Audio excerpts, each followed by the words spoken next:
Look over here, not over here. The Trump distraction machine is in overdrive, just as his biggest legislative priority starts to unravel, and Senate Republicans consider Medicare cuts. Welcome to the No Spin Zone. Graphs Grievances starts right now.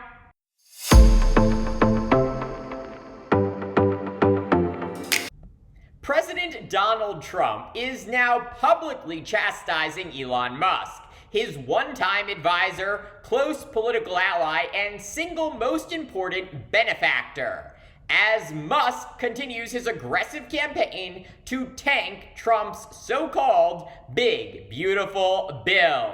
After Musk compared the bill to slavery and called it a, quote, disgusting abomination, Trump told reporters at the White House this afternoon that he was surprised and very disappointed with Musk. Trump also reminded everyone that, quote, I've helped Elon a lot. But that hasn't stopped Musk. Over the last 3 days, he's launched a scorched earth campaign against the bill, and now against Trump himself. Musk resurfacing decade-old Trump posts criticizing Republicans for exploding the national debt. Posts that now expose Trump's change of tune and clear hypocrisy. The bill, which passed the House but faces a rocky road in the Senate, is Trump's top legislative goal. It would slash taxes for the ultra-wealthy, gut Medicaid, and food stamps, and, according to the nonpartisan Congressional Budget Office, add $2.4 trillion to the national debt over the next 10 years. House Republican Speaker Mike Johnson trying to contain the fire and protect his caucus, saying Musk is flat wrong about the bill's fiscal impact. But Musk isn't backing down. He's urged his 200 million followers on X to flood Congress with calls to, quote, kill the bill, saying it would erase the savings he achieved through his Doge initiative. So what does Trump do when things start falling apart? He creates chaos.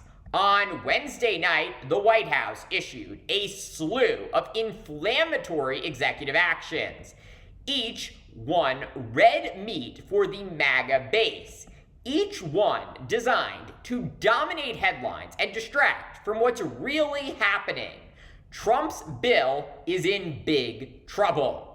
First, Trump signed a new travel ban on 12 countries, primarily in Africa and the Middle East, reviving a racist policy from his first term. The ban, which goes into effect Monday, blocks travel to the U.S. by citizens of Afghanistan, Myanmar, Chad, the Republic of Congo, Ecuador, Guinea, Eritrea, Haiti, Iran, Libya, Somalia, Sudan, and Yemen.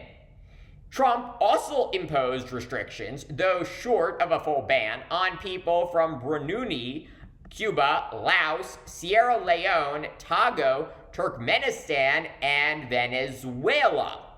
That means no permanent residency, no tourist visas, no student visas.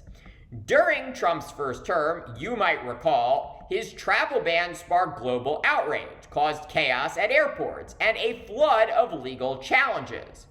President Joe Biden reversed it immediately after taking office, calling it a, quote, stain on our national conscience.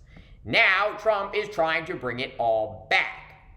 But after that, Trump signed another proclamation banning Harvard University's international students from entering the United States.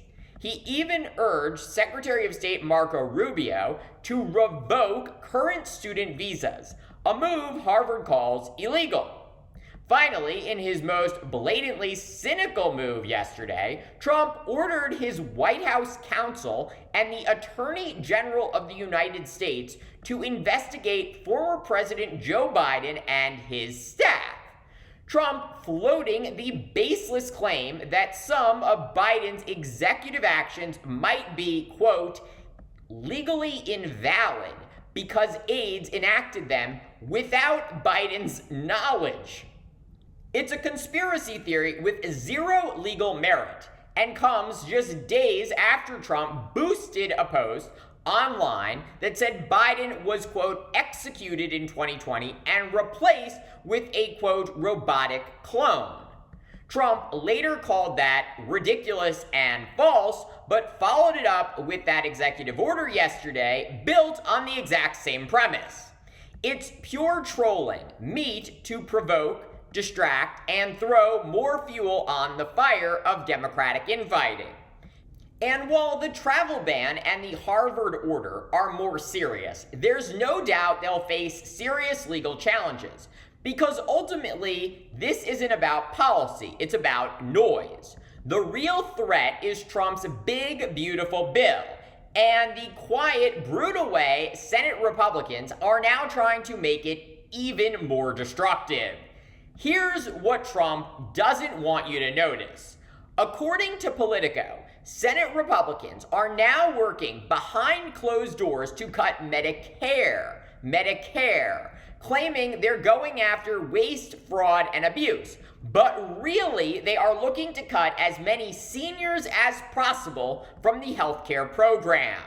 And that's just the beginning. Senate Republicans are also planning to slash the state and local tax deduction, a move that would hit suburban homeowners and deep blue state taxpayers. Speaker Mike Johnson won't even touch the issue, brushing it off as hypothetical. But the conversations are real, and they're happening right now. Senate Republicans are also floating deeper Medicaid cuts, harsher work requirements, and reduced funding for the hospitals that serve low-income communities. And all of this destruction, it's just to win the votes of 51 Republican senators, so they can pass massive tax cuts for billionaires. This isn't fiscal responsibility. It's economic cruelty dressed up in budget math. So while Trump yells about Harvard, spreads clone conspiracy theories, and brings back the Muslim ban, don't lose focus, because this bill, not the distractions, is the real danger. And the only way to stop it is to keep the pressure on. If you hate the big, beautiful bill, call your senators, especially if you live in states with a Republican senator. It doesn't matter if you're a Republican or a Democrat. Maybe it's the cuts to Medicaid or the attack on Medicare. Maybe it's the blow to working families or the massive tax breaks for billionaires. Or maybe it's the $2.4 trillion this bill adds to the national debt. Whatever your reason, you have one. So use it and let your senator hear it. Thank you for watching Graf's Grievances. Let me know what you think. Please consider supporting my channel via the Venmo link below. Don't forget to like, subscribe, share, and join me tomorrow for more.